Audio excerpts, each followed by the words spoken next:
कृषि कृषि भारतीय अर्थव्यवस्था का मेरुदंड है तथा जनसंख्या का 52% भाग आजीविका के लिए कृषि पर निर्भर है। निजी क्षेत्र का यह सबसे बड़ा व्यवसाय है। भारत में कृषि क्षेत्र के जीडीपी का 0.3% भाग कृषि शोध पर व्यय किया जाता है, जबकि अमेरिका का ये 4% है।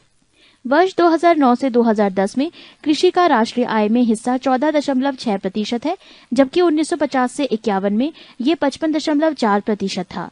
वर्ष 2008 से 2009 में देश के निर्यात में कृषि और संबंधित वस्तुओं का अनुपात 9.1% था। 2006 से 2007 के दौरान कृषिगत आयात देश के कुल आयात का 2.9% था। अप्रैल सितंबर 2007 से 2008 में ये घटकर 2.2% रह गया। पृष्ठ 256। औद्योगिक क्षेत्र के लिए कृषि का महत्व न सिर्फ कच्चे माल की आपूर्ति तक सीमित है, बल्कि ये औद्योगिक क्षेत्र में लगे लोगों के लिए खाद्यान्न तथा औद्योगिक उत्पाद हेतु बाजार भी प्रस्तुत करता है।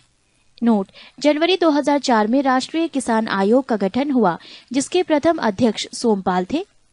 कृषि आदान व उत्पादन। भारतीय कृषि अब भी मानसून पर ही निर्भर करती है। 1990 से 91 ईस्वी में फसलों के अधीन कुछ क्षेत्रफल के 33.3% क्षेत्रफल पर सिंचाई की सुविधा उपलब्ध थी। भारत में कृषि उत्पादन के 2 भागों में बांटा जा सकता है, खाद्यान्न और अखाद्यान्न। इसमें अखाद्यान्नों का हिस्सा लगभग 2/3 और खाद्यान्नों का हिस्सा लगभग 1/3 है। भारत की मुख्य खाद्य फसल चावल है। भारत विश्व का प्रथम चीनी उत्पादक, विश्व के कुल उत्पादन का 15.1%, दूसरा ब्राजील 14.5% एवं द्वितीय गन्ना उत्पादक, विश्व के कुल उत्पादन का 19.9% राष्ट्र है।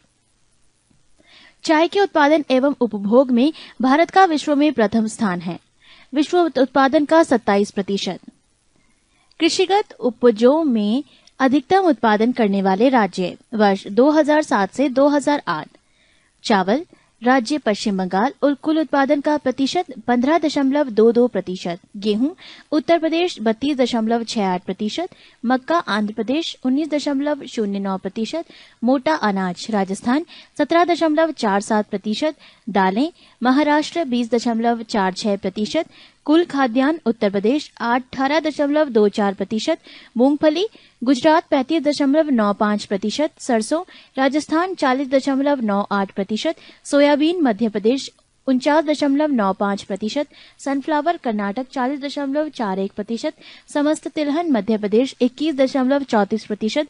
गन्ना उत्तर प्रदेश 35.81%। कपास गुजरात 31.99%। जूट पश्चिम बंगाल 73.95%। आलू उत्तर प्रदेश 41.77%। प्याज महाराष्ट्र 28.44%। स्रोत: इको सर्वे 2009 से 2010 के अनुसार विश्व के कुल कॉफी उत्पादन के 4% भाग का उत्पादन भारत में होता है। विश्व में छठा स्थान भारत में कॉफी के कुल उत्पादन का 56.5% केवल कर्नाटक राज्य में होता है।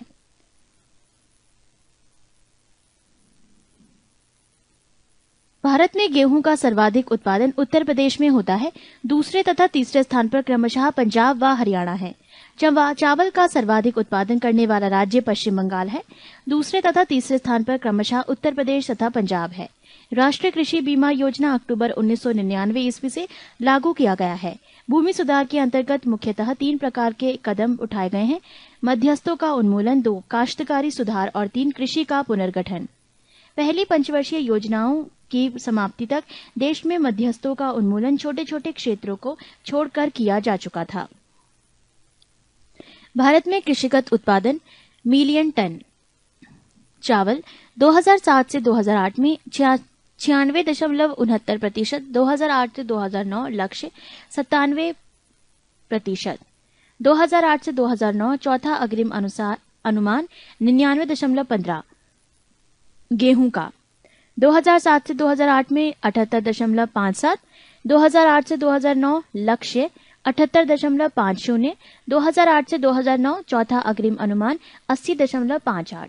ज्वार 2007 से 2008 7.93, 2008 से 2009 NA, 2008 से 2009 चौथा अग्रिम अनुमान 7.00 3.1। मक्का 2007 से 2008 18.96 लक्ष्य 2008 से 2009 NA 2008 से 2009 चौथा अग्रिम अनुमान 19.29। बाजरा 2007 से 2008 9.97 2008 से 2009 लक्ष्य NA 2008 से 2009 8.83। चना 2007 से 2008 5.75 2008 से 2009 NA 2008 से 2009 7.05। तूर 2007 से 2008 3.08 2008 से 2009 लक्ष्य NA 2008 से 2009 2.21। दालें 2007 से 2008 14.76 2008 से 2009 15.10 2008 से 2009 14.66। कुल खाद्यान्न 2007 से 2008 230.78 2008 से 2009 233.00 2008 से 2009 233.88। प्रमुख फसलों के अंतर्गत सकल क्षेत्र मिलियन हेक्टेयर। फसल खाद्यान्न 2008 से 2009 123.8 दालें 23.0 चावल 45.6 गेहूं 27.6 मोटा अनाज 32.6 तिलहन 27.7। पृष्ठ 257। काश्तकारी सुधार के अंतर्गत मुख्यतः 3 प्रकार के उपाय किए गए हैं।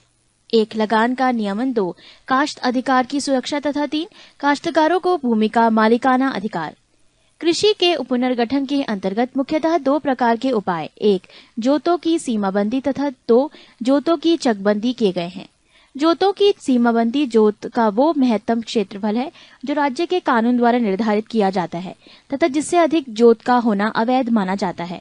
जोतों की चकबंदी विभाजित तथा खंडित जोतों का इकट्ठा करना है। भारत में सर्वाधिक जोतों की संख्या सीमांत प्रकार का है। 1 हेक्टेयर से कम क्षेत्रफल वाली जोत सीमांत जोत, 1 से 4 हेक्टेयर वाली जोत लघु जोत तथा 4 हेक्टेयर से बड़ी क्षेत्रफल वाली जोत बृहत जोत कही जाती है। भारत में सबसे पहली 1920 ईस्वी में बड़ौदा में चकबंदी लागू की गई है। हरित क्रांति का प्रारंभ तीसरी पंचवर्षीय योजना से माना जाता है। हरित क्रांति का सर्वाधिक सकारात्मक प्रभाव गेहूं पर पड़ा है, जिसकी पैदावार में 500% की वृद्धि हुई। कृषि वित्त के गैर संस्थागत स्रोतों में महाजन तथा साहूकार संबंधी या रिश्तेदार, व्यापारी, जमींदार और आढ़तिये प्रमुख हैं। कृषि वित्त के संस्थागत स्रोतों में सहकारी समितियां और सहकारी बैंक, व्यापारिक बैंक, क्षेत्रीय ग्रामीण बैंक, सरकार आदि प्रमुख हैं। सहकारी साख संगठन का प्रारंभ सर्वप्रथम 1904 ईस्वी में हुआ था। प्राथमिक सहकारी समिति का अल्पकालीन ऋण उपलब्ध कराती है। राज्य सरकारी कृषि और ग्रामीण विकास बैंक दीर्घकालीन ऋण उपलब्ध कराती है। कृषि उत्पादन बोर्ड टी बोर्ड गठन वर्ष 1 अप्रैल 1954, मुख्यालय कोलकाता। तंबाकू बोर्ड गठन वर्ष 1 जनवरी 1976, मुख्यालय गुंटूर। मसाला बोर्ड गठन वर्ष 26 फरवरी 1987, मुख्यालय कोची। कॉफी बोर्ड गठन वर्ष डैश, मुख्यालय बेंगलोर। रबर बोर्ड गठन वर्ष डैश, मुख्यालय कोट्टायम। व्यापार बोर्ड 5 मार्च 1989, मुख्यालय डैश। राष्ट्रीय डेयरी विकास बोर्ड गठन वर्ष 1965, मुख्यालय आनंद। कृषिगत उपजों के न्यूनतम समर्थन मूल्य। फसल गेहूं खरीद मूल्य। फसल वर्ष विपणन वर्ष 2007 से 2008 प्रति 2008 से 2009 1080। फसल वर्ष विपणन वर्ष 2008 से 2009 और 2010 से 2011 1100। जौ 2007 से 2008 और 2008 से 2009 680। फसल वर्ष विपणन वर्ष 2008 से 2009 2010 से 2011 750। चना 1730 तथा 1760। मसूर 1870 तथा 1870। धान 850। नोट 50 रुपए प्रति क्विंटल बोनस की घोषणा अलग से की गई थी, जिससे प्रभावी मूल्य क्रमशः 900 व 930 रुपए प्रति क्विंटल रहा था। नोट समाप्त। 2008 से 2009 और 2010 से 2011 में 950। नोट 2। अक्टूबर 2009 में केंद्र सरकार ने न्यूनतम समर्थन मूल्य पर 50 रुपये प्रति क्विंटल बोनस की घोषणा की, जिससे प्रभावी मूल्य क्रमशः 1000 रुपये व 1030 रुपये प्रति क्विंटल हो गई। नोट समाप्त। धान ए श्रेणी 2007 से 2008 और 2008 से 2009 880। नोट 50 रुपये प्रति क्विंटल बोनस की घोषणा अलग से की गई थी, जिससे प्रभावी मूल्य क्रमशः 900 व 930 रुपये प्रति क्विंटल रहा था। 2008 से 2009 तथा 2010 से 2011 में 980।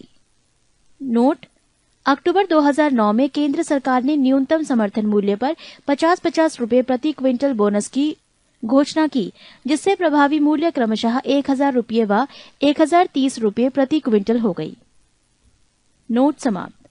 मक्का 2007 से 2008 तथा 2008 से 2009 में 840, 2008 से 2009 तथा 2010 से 2011 में 840। अरहर 2007 से 2009 तक 2000 तथा 2008 से 2011 में 2300। मूंग 2007 से 2009 तक 2520, 2008 से 2011 तक 2760। उड़द 2007 से 2009 में 2520, 2008 से 2011 तक 2520। मूंगफली छिलके सहित 2007 से 2009 तक 2100, 2008 से 2011 में 2100। सूरजमुखी 2007 से 2009 2215, 2008 से 2011 तक 2215। नोट रबी उपजों के मामले में न्यूनतम समर्थन मूल्य विपणन वर्ष के लिए होता है, जबकि खरीफ फसलों के मामले में फसल व विपणन वर्ष समान होता है। पृष्ठ 258। उद्योग। आजादी के बाद भारत में औद्योगिक नीति संबंधी प्रस्ताव 1948 ईस्वी में पारित किया गया। सन 1948 ईस्वी की औद्योगिक नीति में सार्वजनिक तथा निजी क्षेत्र दोनों के ही महत्व को स्वीकार किया गया, परंतु मूल उद्योगों के विकास का दायित्व सार्वजनिक क्षेत्र को सौंपा गया। भारत में औद्योगिक नीति पुनः सन 1956 ईस्वी में लाई गई, जिसमें सार्वजनिक क्षेत्र का विस्तार, सहकारी क्षेत्र का विकास तथा निजी एकाधिकारों पर नियंत्रण जैसे उद्देश्य शामिल किए गए। सन 1948 ईस्वी की औद्योगिक नीति में उद्योगों की 4 श्रेणियां बनाई गई, जबकि सन 1956 ईस्वी से नीति के इसे घटाकर 3 कर दिया गया। सन 1973 ईस्वी में दत्त समिति की सिफारिशों के आधार पर संयुक्त क्षेत्र का गठन किया गया। सन 1980 ईस्वी की औद्योगिक नीति आर्थिक संघवाद की धारणा से प्रेरित थी तथा इसमें कृषि पर आधारित उद्योगों को रियायतें देने की नीति अपनाई गई। नई औद्योगिक नीति की घोषणा 24 जुलाई 1991 ईस्वी को की गई, जिसमें व्यापक स्तर पर उदारवादी कदमों की घोषणा की गई। इस नई औद्योगिक नीति में 18 प्रमुख उद्योगों को छोड़कर अन्य सभी उद्योगों को लाइसेंस से मुक्त कर दिया गया। बाद में 13 और उद्योगों को लाइसेंस की आवश्यकता से मुक्त कर दिया गया, जिससे लाइसेंसिंग की आवश्यकता से युक्त उद्योगों की संख्या वर्तमान में घटकर 5 रह गई है। नई औद्योगिक नीति में निजीकरण एवं उदारीकरण प्रमुख है। सार्वजनिक उद्यम वैसे उद्यम हैं जिनका संचालन एवं नियंत्रण सरकार द्वारा होता है।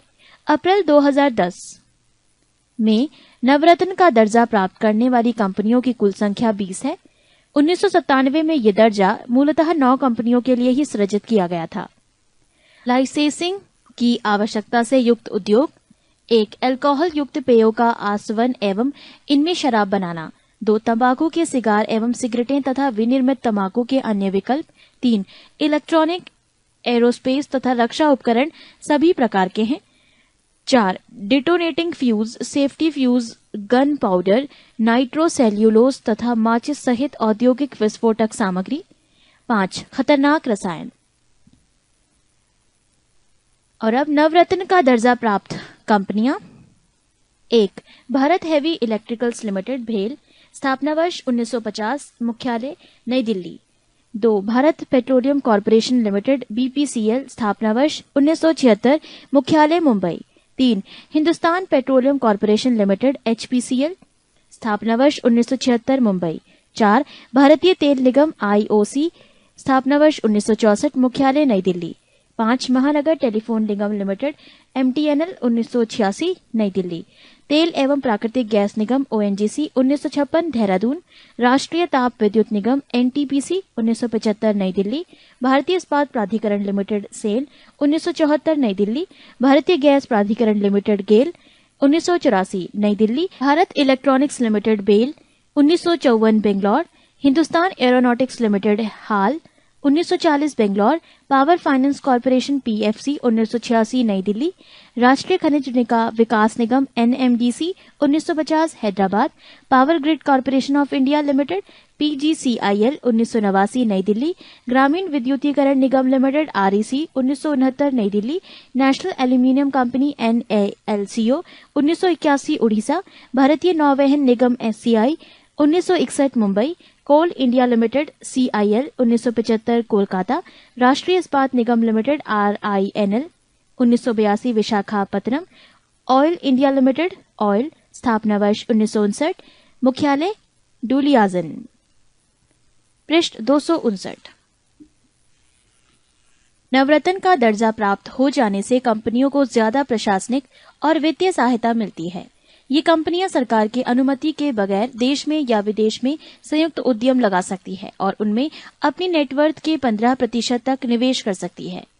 नोट: सार्वजनिक क्षेत्र की कंपनियों के लिए महारत्न दर्जे के सृजन का निर्णय केंद्रीय मंत्रिमंडल की 21 दिसंबर 2009 की बैठक में लिया गया।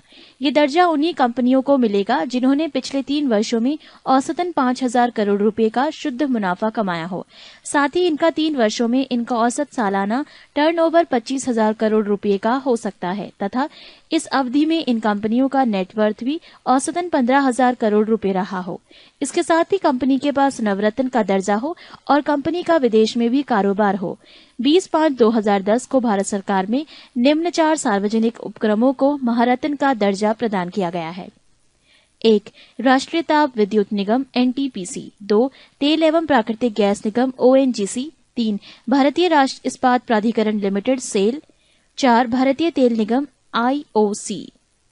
आर्थिक गणना 2005 के अनुसार देश के कुल 4.212 करोड़ रुपए उद्यमों में 50% से अधिक उद्यम 5 राज्यों तमिलनाडु, महाराष्ट्र, पश्चिम बंगाल, आंध्र प्रदेश व उत्तर प्रदेश में स्थापित है। औद्योगिक क्षेत्र द्वितीयक क्षेत्र का GDP में हिस्सा जो 1950 से 51 में 1993 से 94 की कीमतों पर 13.3% था, जो 2009 से 2010 में बढ़कर 28% हो गया। 11वीं योजना के दौरान औद्योगिक क्षेत्र की विकास दर का औसत लक्ष्य 10.5% रखा गया है। कपड़ा उद्योग भारत का कृषि के बाद दूसरा सबसे बड़ा रोजगार प्रदान करने वाला उद्योग है, जो देश के औद्योगिक उत्पादन का 14% सकल घरेलू उत्पाद GDP का लगभग 4% है। कुल विनिर्मित औद्योगिक उत्पादन के 20% व कुल निर्यातों के 24.6% की आपूर्ति करता है, जबकि देश के कुल आयात खर्चे में इसका हिस्सा केवल 3% है। ये उद्योग देश के लगभग 3.5 करोड़ लोगों को रोजगार प्रदान करता है। चीन के बाद भारत विश्व में प्राकृतिक रेशम उत्पन्न करने वाला दूसरा बड़ा उत्पादक देश है। देश के कुल रेशम उत्पादन का आधे से कुछ अधिक भाग अकेले कर्नाटक में ही उत्पादित किया जाता है। लघु व कुटीर उद्योगों पर विशेष ध्यान 1977 ईस्वी की औद्योगिक नीति में दिया गया। जिला उद्योग केंद्रों की स्थापना 1977 ईस्वी में की गई थी। इस समय देश में 422 जिला उद्योग केंद्र हैं। लघु उद्योगों को वित्त प्रदान करने के उद्देश्य से सन 1990 ईस्वी में सिडबी अर्थात भारतीय लघु उद्योगों विकास बैंक की स्थापना की गई। आबिद हुसैन समिति लघु उद्योगों में सुधार से संबद्ध है। लघु उद्योगों वैसे उद्योग हैं जिसमें अधिक से अधिक 1 करोड़ रुपए का निवेश हुआ हो। कुटीर उद्योगों की अधिकतम निवेश सीमा 25 लाख रुपए है। भारतीय औद्योगिक वित्त निगम IFCI की स्थापना संविधान के विशेष अधिनियम द्वारा 1 जुलाई 1948 ईस्वी को की गई। IFCI का उद्देश्य निजी तथा सहकारी क्षेत्र के उद्यमों को दीर्घकालीन व मध्यकालीन साख उपलब्ध कराना है। निजीकृत की गई सार्वजनिक क्षेत्र की कंपनियां: मॉडर्न फूड इंडस्ट्रीज। निजी क्षेत्र की जिस कंपनी को बेचा गया: हिंदुस्तान लिवर लिमिटेड। सार्वजनिक कंपनी बाल्को। निजी क्षेत्र की जिस कंपनी को बेचा गया: टाटा सन्स। हिंदी टेलीप्रिंट्स HFCL। विदेश संचार निगम लिमिटेड। टाटा समूह की पेनाटोन फिनेफेस्ट, IBP लिमिटेड, भारतीय तेल निगम, पाराद्वीप फॉस्फेट्स लिमिटेड, जुआरी मारोग फॉस्फेट्स प्राइवेट लिमिटेड। पृष्ठ 260। ICICI अर्थात भारतीय औद्योगिक साख एवं निवेश निगम लिमिटेड की स्थापना सन 1955 ईस्वी में भारतीय कंपनी अधिनियम के अंतर्गत की गई है। ICICI का कार्य निजी क्षेत्र में स्थापित होने वाले उद्यमों की स्थापना, विकास तथा आधुनिकीकरण में सहायता करना है। औद्योगिक वित्त के क्षेत्र में भारतीय औद्योगिक विकास बैंक का स्थान सबसे ऊंचा है। व्यापार। स्वतंत्रता पूर्व भारत के विदेशी व्यापार उपनिवेशवाद के सिद्धांतों से संचालित होने लगे थे, परंतु स्वतंत्रता के बाद इसकी दशा व दिशा में व्यापक परिवर्तन आए। स्वतंत्रता के बाद विदेशी व्यापार की अंतर्मुखी नीतियों को अपनाया गया और आयात प्रतिस्थापन की नीति इसका आधार बनी। व्यापार उदारीकरण का प्रयास 80 के दशक से आरंभ हुआ तथा 90 के दशक 1991 ईस्वी के बाद में उदारीकरण व विश्वव्यापीकरण की व्यापक नीति बनी। आरंभिक वर्षों में भारत के निर्यात व्यापार में जूट, चाय, सूती वस्त्र तथा कृषि व उससे संबद्ध वस्तुओं का प्रधानता थी तथा आयात में विनिर्मित वस्तुओं का अधिक महत्व था। धीरे धीरे भारत के निर्यात में विनिर्मित वस्तुओं का महत्व बढ़ता जा रहा था और तथा प्रारंभिक वस्तुओं का महत्व कम होता जा रहा है। विश्व के कुल विदेशी व्यापार में भारत का अंश पिछले वर्ष में लगभग 1% बना रहा था। WTO की विश्व व्यापार रिपोर्ट 2006 के अनुसार सन 2009 तक विश्व के वस्तुओं एवं सेवाओं के कुल विदेशी व्यापार में भारत का अंश 2% हो जाएगा। सन 2004 में ये 1.1% व 2006 में 1.5% था। पुनः 2006 में वैश्विक वस्तुगत व्यापार में भारत का अंश 1.2% था, जो बढ़कर 2009 तक 1.5% संभावित है। व्यापार की दिशा। विदेशी व्यापार की दिशा से आशय निर्यात के गंतव्य स्थल तथा आयात के स्रोत से है। भारत की विदेशी व्यापार की दिशा में लगातार परिवर्तन परिलक्षित हो रहा है। भारत का विदेशी व्यापार में 2005 के बाद चीन और आसियान के सदस्य देशों की भागीदारी बढ़ी है। वित्तीय वर्ष में 2008 से 2009 में भारत के समग्र विदेशी व्यापार में सर्वाधिक अंश या भारत के 3 शीर्ष प्रमुख भागीदार देशों का अवरोही क्रम है।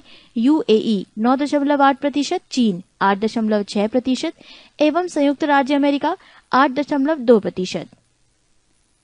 भारत के प्रमुख व्यापारिक भागीदार 2007 से 2010।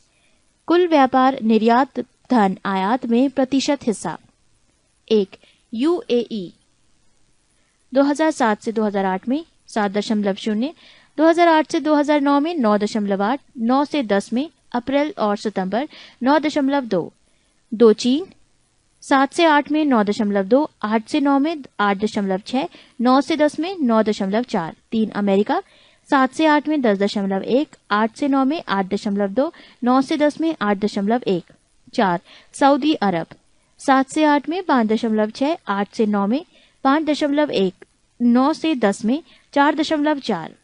5 जर्मनी 2007 से 2008 में 3.6, 8 से 9 में 3.8, 9 से 10 में 3.5। 6 सिंगापुर 7 से 8 में 3.7, 8 से 9 में 3.3, 9 से 10 में 3.2।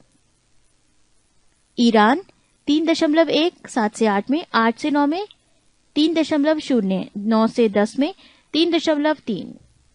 हांगकांग 2007 से 2008 में 2.2, 8 से 9 में 2.7, 9 से 10 में 1.9। कोरिया रिपब्लिकन 2007 से 8 में 2.1, 8 से 9 में 2.6, 9 से 10 में 1.9। यूके 7 से 8 में 2.8, 8 से 9 में 2.6, 9 से 10 में 2.4। ऑस्ट्रेलिया 7 से 8 में 2.2, 8 से 9 में 2.6, 9 से 10 में 2.9। स्विट्जरलैंड 7 से 8 में 2.5, 8 से 9 में 2.5, 9 से 10 में 2.8। जापान 7 से 8 में 2.5, 8 से 9 में 2.2, 9 से 10 में 2.3। मलेशिया 7 से 8 में 2.1, 8 से 9 में 2.2, 9 से 10 में 1.9।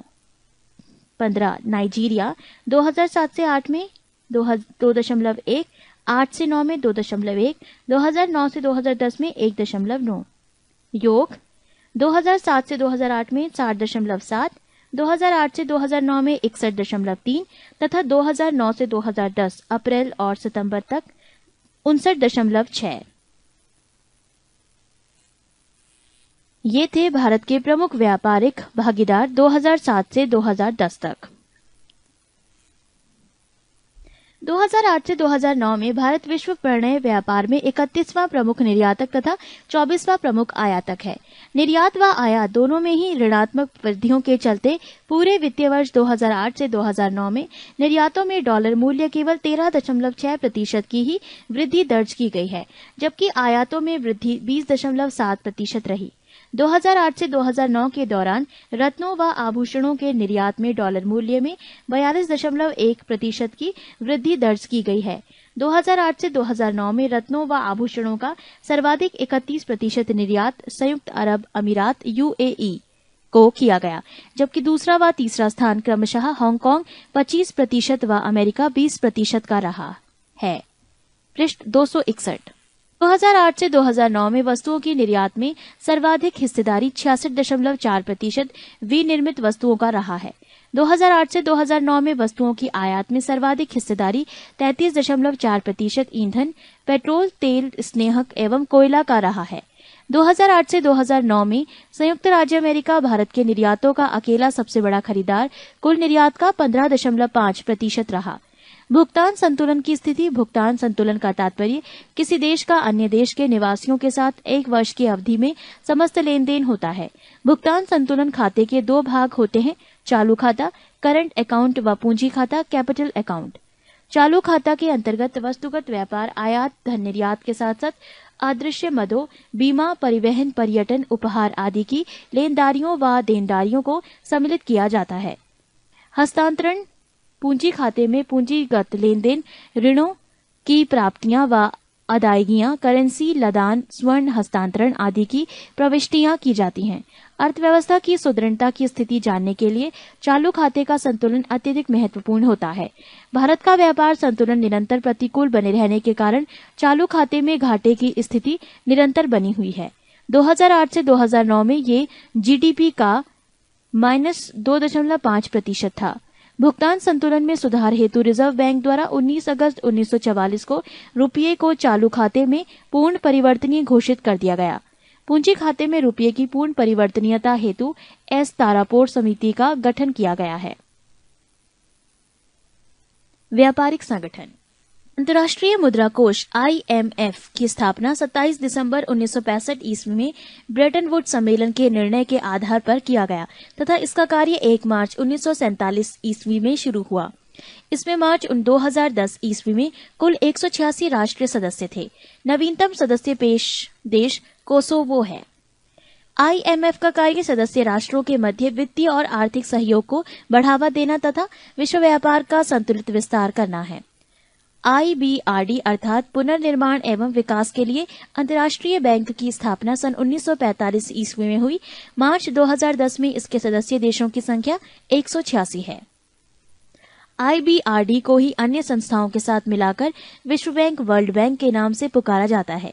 इन संस्थाओं में अंतर्राष्ट्रीय वित्त निगम, अंतर्राष्ट्रीय विकास संघ तथा बहुपक्षीय विनियोग गारंटी अभिकरण है। इसका उद्देश्य विश्व युद्ध से जर्जर हुई अर्थव्यवस्था का प्रारंभिक पुनर्निर्माण तथा अल्प विकसित देशों के विकास में योगदान देना है। इस समय ये सदस्य देशों में पूंजी निवेश में सहायता तथा अंतर्राष्ट्रीय व्यापार के दीर्घकालीन संतुलित विकास को प्रोत्साहित करने में लगा है। GATT अर्थात प्रशुल्क और व्यापार पर सामान्य समझौता 30 अक्टूबर 1947 ईस्वी को हुआ था तथा 1 जनवरी 1948 ईस्वी से लागू हुआ। GATT के मूल सिद्धांत थे समान प्रशुल्क की नीति, परिमाणात्मक प्रतिबंधों को हटाना तथा व्यापारिक वाद विवाद का लोकतांत्रिक तरीके से निपटारा करना। 12 दिसंबर 1995 ईस्वी को GATT का अस्तित्व समाप्त कर दिया गया तथा 1 जनवरी 1995 ईस्वी को इसका स्थान WTO अर्थात विश्व व्यापार संगठन ने ले लिया। WTO का मुख्यालय जेनेवा में है तथा वर्ष 2008 में इसके सदस्य देशों की संख्या 153 थी। कैप वर्डे WTO का 153वां सदस्य है। भारत भी इसका सदस्य है। पृष्ठ 262। मंत्री स्तरीय सम्मेलन WTO की सर्वोच्च संस्था है। सभी सदस्यीय देशों के मंत्री इसके सदस्य हैं। इस संस्था की प्रत्येक 2 वर्ष में कम से कम एक बैठक अवश्य होगी।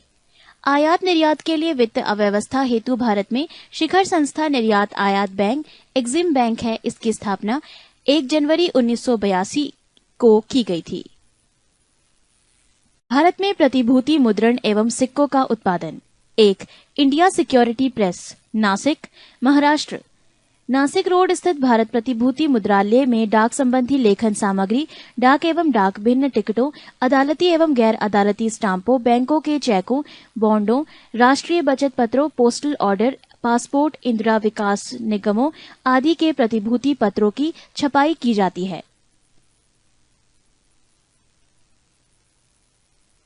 2. Security printing press, Hyderabad. Security printing press Hyderabad की स्थापना दक्षिण राज्यों की डाक लेखन सामग्री की मांगों को पूरा करने व पूरे देश की केंद्रीय उत्पाद शुल्क स्टाम्प की मांग को पूरा करने के लिए 1982 ईस्वी में की गई थी, ताकि भारत प्रतिभूति मुद्रणालय नासिक रोड के उत्पादन की अनापूर्ति की जा सके। 3. Currency note press, Nashik, Maharashtra. Nashik road स्थित करेंसी नोट प्रेस 10, 50, 100, 500, 1000 रुपये के बैंक नोट छापती है और उनकी पूर्ति करती है। 4. Bank note press, Dewas, Madhya Pradesh. Dewas स्थित बैंक नोट प्रेस 20 रुपये, 50 रुपये, 100 रुपये के और उच्च मूल्य वर्ग के नोट छापती है। बैंक नोट प्रेस का स्याही का कारखाना प्रतिभूति पत्रों की स्याही का निर्माण भी करता है। 5. शाहबनी, पश्चिम बंगाल तथा मैसूर, कर्नाटक के भारतीय रिजर्व बैंक नोट मुद्रण लिमिटेड। 2 नए एवं अत्याधुनिक currency note press Mysore, Karnataka तथा सालबोनी, पश्चिम बंगाल में स्थापित किए गए हैं। यहां RBI के नियंत्रण में करेंसी नोट छापे जाते हैं। 6. सिक्योरिटी पेपर मिल, होशंगाबाद, मध्य प्रदेश। बैंक और करेंसी नोट कागज तथा नॉन ज्यूडिशियल स्टाम्प पेपर की छपाई में प्रयोग होने वाले कागज का उत्पादन करने के लिए सिक्योरिटी पेपर मिल होशंगाबाद में 1967 से 68 में लागू की गई थी। टकसाल, माइंस, सिक्कों का उत्पादन करने तथा सोने और चांदी की परख करने एवं तमंगों का उत्पादन करने के लिए भारत सरकार की 4 टकसालें मुंबई, कोलकाता, हैदराबाद तथा नोएडा में स्थित है। मुंबई, हैदराबाद और कोलकाता की टकसालें काफी समय के पहले क्रमशः 1830 और 1903 और 1950 में स्थापित की गई थी, जबकि नोएडा की टकसाल 1989 में स्थापित की गई थी। मुंबई तथा कोलकाता की टकसालों में सिक्कों के अलावा विभिन्न प्रकार के पदकों, मेडल का भी उत्पादन किया जाता है।